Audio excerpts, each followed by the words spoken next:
Do you ever feel like you just keep getting the same gift but in a different package? Meaning you keep meeting the same kind of men over and over and it's not the kind that you want to meet. I've heard a lot of women say, well, my picker's just broke, or there's no good men out there. And that's what we're going to talk about today on One-Derful Life. How to change the game so that you're not finding yourself in the same situation over and over.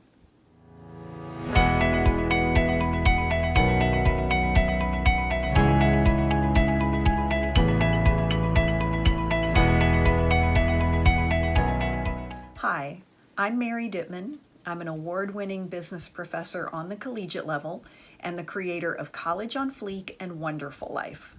One-Derful Life is my way of describing what it feels like when you've made peace with being single. And it's not about being happy because you're single, but it's about being happy while you're single. And I know that there are plenty of women out there who love being single and who are not interested in a relationship. But I also know that there are a lot of women like me who would prefer a relationship and really would like to be married and have a family, but for whatever reason, it hasn't happened. For me, I'm well over 40. I've always wanted to be married and have a family. I've never been married. I don't have any children. And for a long time, that was really a source of sadness for me. And I didn't know if I could be happy if I was going to stay single. But at one point I figured out I better make peace with being single because it does not appear to be changing. And that's what One-Derful Life is about. It's about making peace with being single, not resigning, not giving up, but enjoying your life and having a great life. And that way, if your Mr. Right comes along, he thinks you're fantastic because you got this really great life. And if your Mr. Right doesn't come along, then you're happy anyway because you have a really great life, because you have a wonderful life. So let's talk about this idea that I've heard women say, well, my picker's broke. And, if there's a jerk, if I went to a cocktail party and there's one loser or one jerk in the room, that's the guy that I'll, be attracted to. And I'd like to suggest the problem isn't that you attract jerks. The problem is that you keep wanting to give them your phone number. Now, it is true demographically for those of us who are over 40, depending on what you're looking for.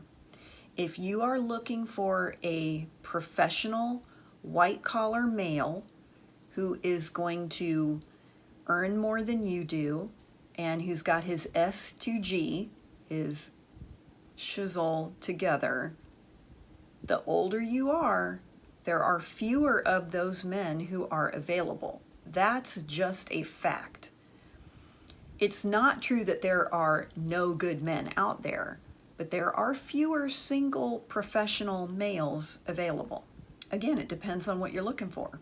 The problem for a lot of us is that we wouldn't know a great guy if he came along because we're so busy doing things that are counterproductive and that are keeping us in bad situations that if a great guy came along, either we're not available or we can't even recognize him.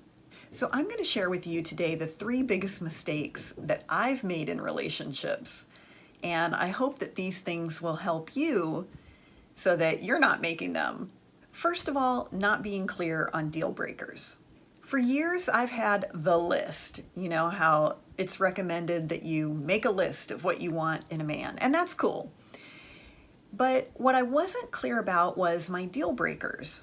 A friend of mine is a flight attendant, and she told me that in the pre-flight check, the pilot is looking at certain things.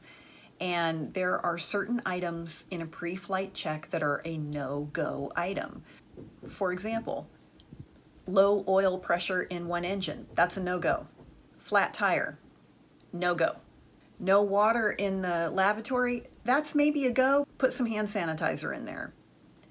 But if there's an item on the no-go list, that's it, the plane doesn't take off. I did have some deal breakers, but I never really stuck to them. I didn't have a no-go list. And when you are compromising on your deal breakers, that's settling. Now, I don't think you should have 15 or 20 deal breakers. You might eliminate everyone in the dating pool, but maybe 5 or 6 of them. For me, my deal breakers are if he doesn't have a professional career, or a deal breaker is he lives with roommates or his parents. He has to be kind and respectful. He cannot have a criminal record. He has to be financially stable and prosperous. Those are deal breakers for me. And the minute I learn that one of those deal breakers is present, that's it. It's a no-go. Done. And that means, no, you cannot have my phone number. No, I will not have coffee with you. No, we're not going to just be friends. When you compromise on your deal breakers, that is exactly like a pilot saying, well, engine number 3 isn't firing up, but let's just go with it anyway. The second mistake I've made is confusing acceptance and settling. Now, I was raised in the Christian church, and a lot of the message that I got growing up was don't be judgmental, don't judge other people, because however you judge other people, God is going to judge you. And so I felt like, well, gosh, I don't want God to be mad at me. So I need to be accepting of other people. And I believe that it's true that we need to accept people in terms of saying like, hey, I know that you're a human being like I'm a human being, and you have things that you want to do and you have issues that you're working through, but that is not the same as you get to have my phone number. Acceptance means you look at the situation as it truly is, and sometimes the most loving thing you can say is no. Because if you're settling, that's not good for you. And when you're putting yourself in a relationship where you're settling and it's not good for you, it's not good for the other person either, because you're not going to show up 100%. There's always going to be that little tinge of resentment because they're really not what you want. And that person's going to pick up on it. And I've been in relationships like that where I kind of felt like I was the consolation prize. Like I'm not really the exact girl that he wanted, but he's kind of settling for me. And it doesn't feel good. Don't do that to somebody.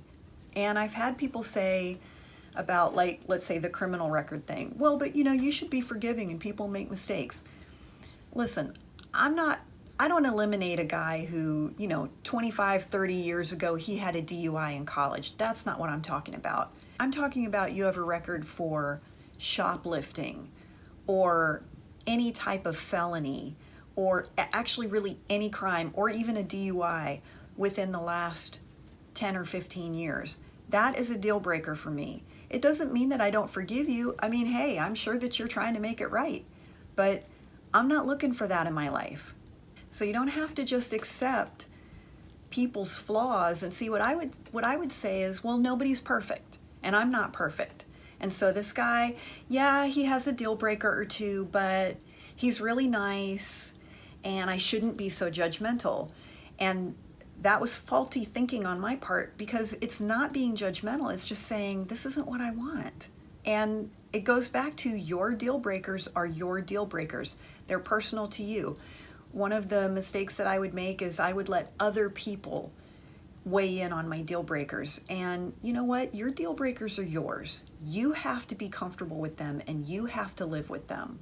The third mistake that I've made in relationships is not prioritizing chemistry.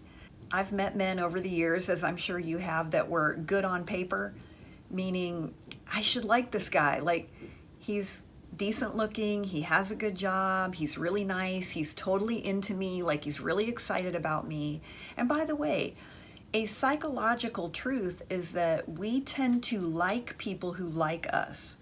And if a guy is really excited about you and he's really great and he's nice to you, initially it can be really fun. It feels good when someone likes you. But that's not the same as chemistry. And when you find yourself thinking, I don't really care about holding his hand, or I don't really want to kiss him, or he tried to kiss me and I just kind of wasn't into it, or I don't really want to have sex with him, that is an indication that there's no chemistry, and that is a huge problem. One of the reasons that a lack of chemistry is a problem is because one of the most important needs that men have in a relationship is going to be sex.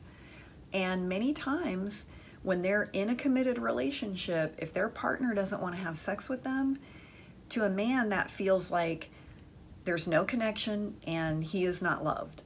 Now, I'm not saying that you have to have sex with your man every time he wants to, but if you are not interested in him intimately, that is going to be a problem in your relationship. And ignoring chemistry is a form of settling. It's important. I'm the kind of person that with chemistry, I either feel it or I don't. It's pretty immediate. I have had girlfriends who have told me that they'll develop chemistry over a number of months. Okay, that's cool. I've never had that experience. I've always been I'm attracted to you right away or I'm not kind of person. I might need 2 or 3 dates because if the initial date, you're kind of nervous. Second date, you're into the fact that he likes you. But by the third date, you would know, like, are you really excited about him? Are you excited about getting to know him? Are you excited about him calling you? Are you really hoping he'll hold your hand? If those answers are like, no, not really, then that may be a lack of chemistry. And it's important to have chemistry because otherwise you're just friends. Now, I have a couple of quick fixes for you that can help you out of these situations if you're finding that you're making these mistakes. And the first one is pay attention to the chemistry. I've heard the advice when you go shopping, when you try something on, if it's not a heck yeah, it's a no. Because I'm kind of notorious for that. I'll find something, it's on sale, it's cute, I'll put it on and I'm like, yeah, it's cool. But I'm not like, yeah, oh my gosh, this is great. And then I'll buy it and then I never want to wear it. Well, that's the same thing a lot of times we do with relationships. And so if it's not a like, heck yeah, this guy is awesome, then it really should be a no thank you because you're just going to waste his time. And you're going to be kind of like, I don't know. And he's going to maybe develop feelings for you. And then at some point, you're going to just not really be into him. And he's going to get his heart broken. And that is not cool. So if the chemistry isn't there, just be honest and say, you know what? I think you're cool, but I don't feel any chemistry. I do not feel any spark. I'm not attracted to you. And men want you to be attracted to them. So when you say that to a man, he's going to be like, okay, cool. And here's the other thing, you can't always control chemistry. You either feel it or you don't. And so when I've gone out with someone a couple of times and I'm just not feeling it, if he asks me out again, I'll just be honest and say, you know what, I enjoyed our dates, but I really just don't feel that spark. I don't feel any chemistry and I don't want to waste your time. And I have always had men say, okay, cool, thanks for telling me. And the second quick fix is don't make exceptions. Now that can be tough because your girlfriends might be in your ear telling you, don't be so picky. Or the guy might be saying like, oh, well, we can just be friends or we can just go have a cup of coffee. But listen, when a man does that and he's saying like, oh, well, I don't mean a date, like we can just get together and talk. He's trying to warm you up for a date. He's hoping his fantastic personality is going to overrule whatever it is that you're hesitant about. And I'll just tell you, for me, I have gotten to a point where I just don't make exceptions because I've been burned so many times and I've wasted time on men who had my deal breakers or we didn't have chemistry. And now I just don't make exceptions anymore because you've got to stick to what it is that you're looking for. Because in that 3 or 4 months, when you've made an exception and you're just kind of like, let me just see what happens, in that 3 or 4 months, you're not available. And your Mr. Right could come along, but he will not approach you because he gets the vibe that you are not available. And as I mentioned, even more importantly, when you're settling or you're making exceptions, that's really not what you want. And that guy that you're spending time with, and he is not what you want, and you really do know that. You're just trying to not know it. But he's developing feelings for you because maybe for him, you are he thinks you are the one and you don't feel that way, and he's becoming more and more emotionally invested. A lot of times men fall in love faster than women do. Don't do that to somebody. It's just devastating when you love someone and they don't love you, if you've never had that happen to you. So I have been guilty. I have done that in relationships, and I wasn't trying to hurt anybody. These were nice guys, and I was hanging in there hoping that my feelings would kick in, and they just never did. And when I look back, I have a lot of regret about that, because there were a few guys that were really nice guys and really cared about me. I just didn't feel it. I wanted to, but I ended up stringing them along unintentionally. But that's really hurtful, and I feel really bad about that. By the way, if you're one of those guys watching this, then I know I've apologized, but I'll do it again, and I'm sorry. I should not have done that. But that's why I don't make exceptions now going forward, because I don't want to do that to somebody anymore. I would rather sit home every Friday night and every Saturday night by myself than go on dates and get somebody's hopes up when I know that he's not what I'm looking for. I did write a blog on this, so if you'd like to read a little bit more about it, you can go to one-derfullife.com, check out the blog, and we also have past episodes of this show as well as our podcast available for you.